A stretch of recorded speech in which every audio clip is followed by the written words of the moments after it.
और जितने भी इकोनॉमी में इसकी आवश्यकता क्यों पड़ती है, इसकी आवश्यकता इसलिए पड़ती है क्योंकि अगर measurement of money supply measure नहीं होगा तो जैसे अगर कंट्री में इन्फ्लेशन आ रहा है, इंटरेस्ट रेट बढ़ रहे हैं, तो सारा इससे मतलब मैनेज नहीं हो पाएगा। इन्फ्लेशन है तो उसको मैनेज करने के लिए इसकी आवश्यकता पड़ती है। और जो measurement of money supply India है, ये एक at a point of time पे मेज़र किया जाता है, क्योंकि जो मनी सप्लाई है यह एक स्टॉक वेरिएबल है। स्टॉक वेरिएबल का मतलब यही होता है कि measurement of money supply eight a point of time. और अगर फ्लो की बात करें तो फ्लो होता है एक पीरियड ऑफ टाइम में।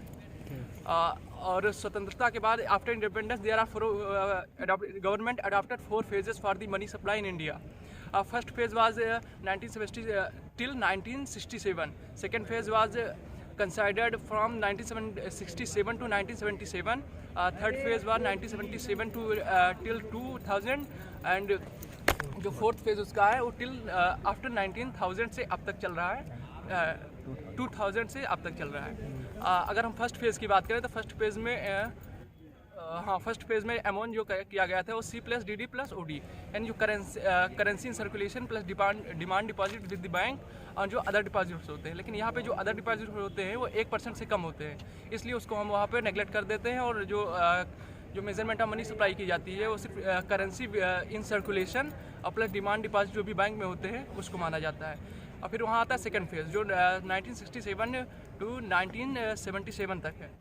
इस फेज़ में क्या किया जाता है, जो गवर्नमेंट है वो जो saving accounts with the post office saving bank उसको भी इनमें इंक्लूड कर लिया जाता है, क्योंकि जो पोस्ट ऑफिस होते हैं वो ना सिर्फ पत्राचार का ही काम करते हैं बल्कि उनमें हम कुछ मनी भी डिपॉजिट कर सकते हैं। फिर आएंगे थर्ड फेज़ में। थर्ड फेज़ आया था 1977 से 2000 तक। और जो इस फेज़ है ये एक कमेटी बनाई गई थी इसके लिए, जिसका नाम था, जो चेयरमैन थे कमेटी के वो थे ML घोष। और इस कमेटी का क्या नाम था कि कमेटी का नाम था इसमें, रुको एक minute, money supply in India,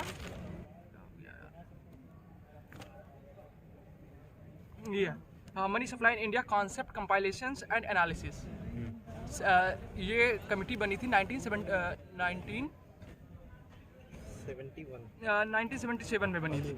इसमें उसने क्या किया था, जो मनी सप्लाई थी C+DD+OD थी, और इसमें जो किया था टाइम डिपॉजिट्स को भी इसमें शामिल किया गया था। पहला फिर इसमें 4 प्रकार से मनी सप्लाई को किया गया था, narrow money, reserve money, narrow money, broad money में। जो पहला फेज था M1 जिसे कहते हैं वो C+DD+OD यानी money in circulation plus demand deposits with the bank and other deposits. अगर हम M2 कैलकुलेशन करेंगे तो वहाँ जो M1 हो जाता है पहली मनी सप्लाई प्लस उसमें उसने क्या किया, जो saving bank with the post office saving with the post office saving bank उसको भी इसमें इंक्लूड कर लिया गया। और इसमें जो ब्रॉड मनी का थर्ड कॉन्सेप्ट आता है उसमें इसने क्या किया कि सरकार ने जो टाइम डिपॉजिट्स होते हैं बैंक के साथ उसको भी M1 के साथ मतलब जोड़ लिया। टाइम डिपॉजिट बैंक और प्लस आरडी वगैरह, हाँ वो भी जोड़ा गया थर्ड में M3 में। और जो M3 था इस फेज की एक सबसे अच्छी विशेषता यह थी कि इसमें जो कमर्शियल बैंक्स थे तो इसमें कमर्शियल बैंक को भी इंक्लूड कर लिया गया था गवर्नमेंट के द्वारा। और इसका आता है एक 4 कॉन्सेप्ट होता है M4 का, जिसमें M4 में बोलते हैं M3 जो मतलब money demand deposits, currency circulation, demand deposits, public time deposits, and उसमें एक आ जाता है जो पोस्ट ऑफिस सेविंग बैंक, इन चारों को इंक्लूड करके इसका मतलब बनाया जाता है। अब आते हैं 4 फेज से जो था 2000 से टिल नाउ। ये इस कमेटी, एक चीज़ और छूट गया था जो थर्ड फेज में डिमांड डिपॉजिट्स थे, उसमें एक कॉन्सेप्ट ऑफ कमर्शियल बैंक का आया था। दूसरा कॉन्सेप्ट इसमें आया था कि एक minimum reserve system, minimum balance system जो था बैंक में इंक्लूड किया गया था। वो मिनिमम बैलेंस था कि आपको some rupees decided by the government that you have to always keep in your bank accounts, and the interest which you found on that money that include in your saving deposit, current deposits, and the your fixed money is considered as your time deposits. Then you can withdraw that interest which you find on the time deposits and withdraw that bank money. अब fourth phase उसमें आते हैं। Fourth phase जो committee थी YB Reddy के chairman के थे उसके, और कमेटी का नाम था money supply analytics methodology and compilations. इसमें वही फिर था मनी सप्लाई कैसे मेज़र किया जाता है, और ये मेथड है यही RBI आज भी मतलब यूज़ अप्लाई कर रहा है for is money supply concerted money supply in the country. इसमें था M0 था रिजर्व मनी जो था, उसमें फिर वही C+DD+OD था, यानी money circulation with the public, demand deposit with the bank and other deposits. अगर हम नैरो मनी के कॉन्सेप्ट में आएंगे M1। अब नैरो मनी आपको पहले नैरो मनी समझने से पहले आपको समझना पड़ेगा नैरो मनी होती क्या है। तो नैरो मनी ये होती है, narrow money is the money which you used और which you used for purchasing commodity और any other work at a point of time when you want.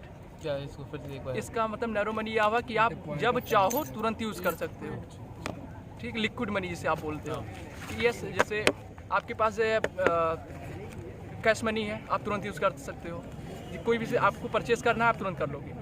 नहीं तो उसके जगह पर अगर आपके पास क्रेडिट कार्ड्स हैं तो क्या करोगे, पहले निकालोगे, उसको स्क्रैच करोगे, जो क्या कर कहते हैं, वही कहते हैं, उसके बाद उसमें कोड भी डालोगे तो बहुत ज़्यादा हो जाएगा। अगर उसके क्रेडिट कार्ड ये नैरो मनी आते हैं, लेकिन उसके हाँ नैरो मनी में एक हिसाब से आते हैं, लेकिन बैंक्स का रहेगा तो नैरो टाइम डिपॉजिट है तो उसमें फंस जाओगे। उसमें है मतलब नैरो लिक्विडिटी है, लेकिन लिक्विडिटी जो इससे है कैश मनी से लिक्विडिटी उसकी कम है।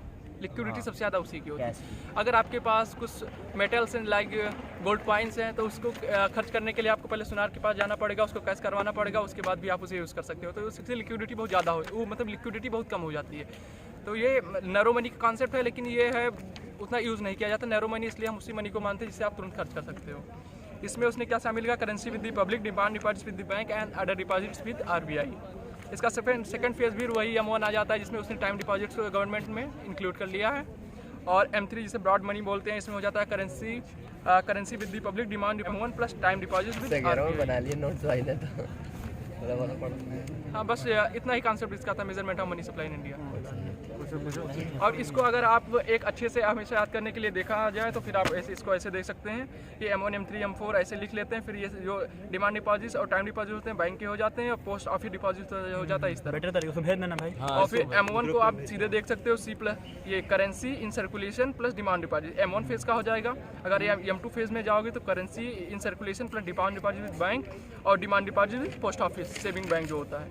M3 में जाओगे तो क्या हो गया जाएगा, currency in circulation with public, demand deposit with banks, और इसमें एक कॉन्सेप्ट आ जाता है टाइम डिपॉजिट विद बैंक। अगर आप फोर्थ फेज में जाओगे तो सारे कॉन्सेप्ट इसमें आ जाते हैं, यानी currency in circulation, demand deposit with bank, time deposit with bank, demand deposit with post office and वही saving deposit with post office और time deposit with post office and other. M3 plus total deposit, वही total deposit होता है। Inter bank deposit का inter bank deposit ये होता है कि हर बैंक का हर दूसरे बैंक में खाता होता है। ये नहीं है कि कोई बैंक सीमित रहता है, एक बैंक का हर दूसरे बैंक में खाता होता है, तो उसके लिए भी कुछ ट्रांजेक्शन की आवश्यकता पड़ती है, वही है इंटर बैंक डिपॉजिट। और जो इंटर